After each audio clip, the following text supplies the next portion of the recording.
इस वक्त बॉलीवुड की फिल्मों के बदले मूड का तो कोई जवाब ही नहीं है। एक के बाद एक ऐसी फिल्मों का थिएटर में आना जो किसी खास मकसद और मुद्दे से बनाई जा रही हैं, दिखाती है कि सिनेमा को सॉफ्ट पावर क्यों कहा जाता है।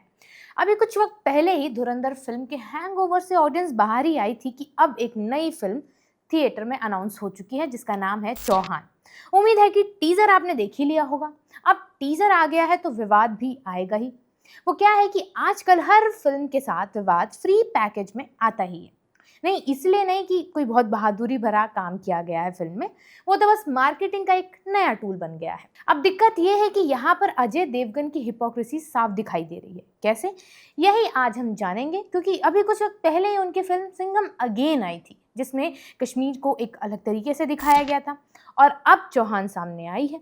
चलिए बताते हैं कि ये विवाद क्यों है, श्रीनगर के सांसद ने फिल्म पर क्या बोला है और अजय देवगन की फिल्मों में कश्मीर की दो इमेज का क्या खेल है। मेरा नाम है अन्नू और आप युवा पर देख रहे हैं मास्टर शॉट। अजय देवगन को बॉलीवुड का ओजी एक्शन स्टार कहा जाता है। उनकी आंखों की इंटेंसिटी, उनका स्लो वॉक, उनके डायलॉग डिलीवरी और उनका साइलेंट एंगर हमेशा से ऑडियंस को कनेक्ट करता रहा है। लेकिन इस बार उनका वही मास अवतार विवादों में आ चुका है। फिल्म चौहान के अनाउंसमेंट वीडियो में अजय देवगन एक आर्मी ऑफिसर के किरदार में दिखते हैं। टीजर की शुरुआत मोहम्मद जिशान आयुब के एक सवाल से होती है कि चौराहे पर 300 लड़के थे, घर सिर्फ 270 पहुंचे, 30 लड़के कम हैं। पर 300 लड़के थे मेजर, घर सिर्फ 270 पहुंचे, 30 लड़के कम हैं। इसके जवाब में अजय का किरदार कहता है, गलती हमारी नहीं है, ऑर्डर ऊपर से आया था। हमारी नहीं थी, ऑर्डर्स ऊपर से आए थे। इसके बाद टीजर में Kashmir, stone pelting, crowd control, tear gas, water cannon और पैलेट गन जैसे एलिमेंट्स दिखाई देते हैं। अजय का किरदार पैलेट गन को लिमिटेड डैमेज वाला तरीका बताता है। Pellet guns, limited damage. और फिर टीजर धीरे धीरे उस जोन में चला जाता है जहां प्रॉब्लम से ज्यादा हीरो का स्वैग सेलिब्रेट होने लगता है एक गाने के साथ। चेहरे पर डेविल मास्क, बाजू चढ़ाना, घड़ी जेब में रखना, बैकग्राउंड में जुम्मा चुम्मा और आखिर में डायलॉग पठानों से कहना, चौहान आ रहा है शुरू हुई है। सर्विस लेवल पर कुछ ऑडियंस के लिए ट्रेलर काफी मजेदार था या कहिए धांसू था, लेकिन कुछ का कहना है कि कश्मीर जैसे सेंसिटिव इशू को इस तरह स्टाइलिश वॉयलेंस में बदलना ठीक नहीं है। कश्मीर के लिए पैलेट गन सिर्फ एक एक्शन प्रॉप नहीं है, कई लोगों के लिए ये असली दर्द, आंखों की रोशनी खोने की याद और परिवारों के ट्रॉमा से जुड़ा शब्द है। इस बीच श्रीनगर के सांसद आगा सैयद रहुल्ला मेहदी ने भी टीजर की आलोचना की है और कहा है कि कश्मीर के दर्द को सिनेमैटिक बैकग्राउंड बनाकर बेचना सही नहीं है। रिपोर्ट्स के मुताबिक उन्होंने पैलेट गन के विक्टिम्स को ट्रॉमा को याद किया है और टीजर को डिस्टर्बिंग बताया है। लेकिन कंट्रोवर्सी यहीं पर खत्म नहीं होती है। इसका दूसरा पहलू है क्षत्रिय परिषद, जिसने फिल्म पर ऑब्जेक्शन उठाया। उनका आरोप है कि चौहान जैसे ऐतिहासिक राजपूत वंश के नाम को मॉडर्न पॉलिटिकल नैरेटिव और हिंसा से जोड़ना बिल्कुल गलत है। उन्होंने इसे राजपूत आइडेंटिटी के मिसयूज की तरह देखा है। अब दिलचस्प बात यह है कि विवाद सिर्फ टीजर में दिखाए गए सीन्स पर नहीं है, विवाद उस कॉन्ट्रडिक्शन पर भी है जो अजय देवगन की अपनी फिल्मों में दिखता है। वो कैसे? अजय देवगन की फिल्म सिंघम अगेन 2024 में जो आई थी ने कश्मीर की ऐसी इमेज दिखाई थी कि दर्शक तारीफ करते थक नहीं रहते।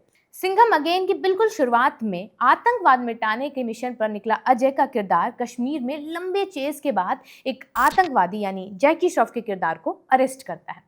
इस अरेस्ट के वक्त कश्मीर के लोकल युवाओं की भीड़ वहां जमा हो जाती है। अजय के चेहरे पर चिंता का एक लुक आ जाता है, लेकिन तभी उस भीड़ में से एक लड़का आकर सामने कहता है, पत्थर मारना ओल्ड फैशन है सर, ये नया भारत है, नया कश्मीर है, हम सब आपके साथ हैं।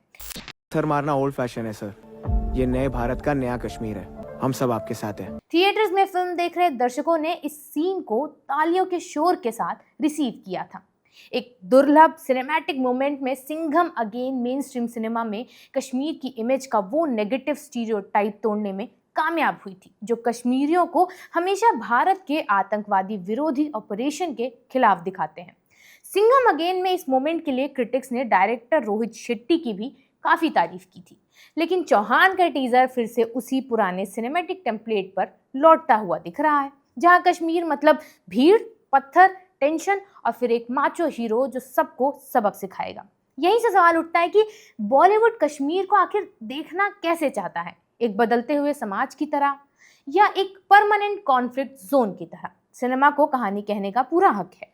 आर्मी ऑफिसर की कहानी भी कही जा सकती है, स्टोन पेल्टिंग जैसी रियलिटी को भी दिखाया जा सकता है, लेकिन सवाल प्रेजेंटेशन का है। अगर टीजर किसी दर्द को समझने की कोशिश करता है तो शायद डिबेट अलग होती, लेकिन जब वही दर्द बैकग्राउंड म्यूजिक, मास्क, पंच डायलॉग और मास एंट्री में बदल जाता है तो लोगों को लगता है कि ट्रेजेडी को एंटरटेनमेंट में कन्वर्ट किया जा रहा है यहाँ पर। और यही सिनेमा की सबसे बड़ी रिस्पॉन्सिबिलिटी है, क्योंकि फिल्में सिर्फ स्क्रीन पर नहीं रहती हैं, वो ऑडियंस की सोच में भी डेवलप हो जाती है, वहाँ जगह बना लेती हैं।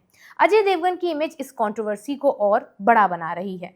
वो सिर्फ कोई एक्टर नहीं है, वो सिंघम, तानाजी, रेड, दृश्यम जैसे किरदारों के जरिए एक विश्वसनीय, भरोसेमंद, स्ट्रॉन्ग और राइटियस स्क्रीन आइडेंटिटी बना चुके हैं पहले ही। इसीलिए जब उनके हाथ में कोई सेंसिटिव नैरेटिव आता है तो इम्पैक्ट कई गुना ज्यादा बढ़ जाता है।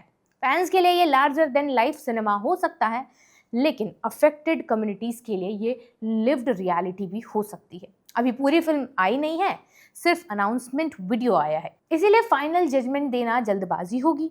हो सकता है कि फिल्म टीजर से ज्यादा लेयर्ड हो सकता है कहानी में नुआंस हो, लेकिन टीजर जिस टोन में आया है उस पर सवाल उठाना ऑडियंस का हक है, क्योंकि आज की ऑडियंस सिर्फ हीरो की एंट्री पर ताली तो बजाती नहीं है, वो ये भी पूछती है कि हीरोइज्म किसकी कीमत पर बनाया जा रहा है। चौहान के मेकर्स के सामने अब असली चैलेंज यही होगा, क्या वो सिर्फ एक मास एक्शन फिल्म बनाएंगे या कश्मीर जैसे सब्जेक्ट को डिग्निटी और सेंसिटिविटी के साथ हैंडल करेंगे। कश्मीर पर कहानी कहना आसान नहीं है, क्योंकि यहाँ हर सीन के पीछे सिर्फ सिनेमा नहीं होता, इतिहास भी खड़ा रहता है। आपको क्या लगता है कमेंट सेक्शन में बताइएगा और देखते रहिए व्यूज।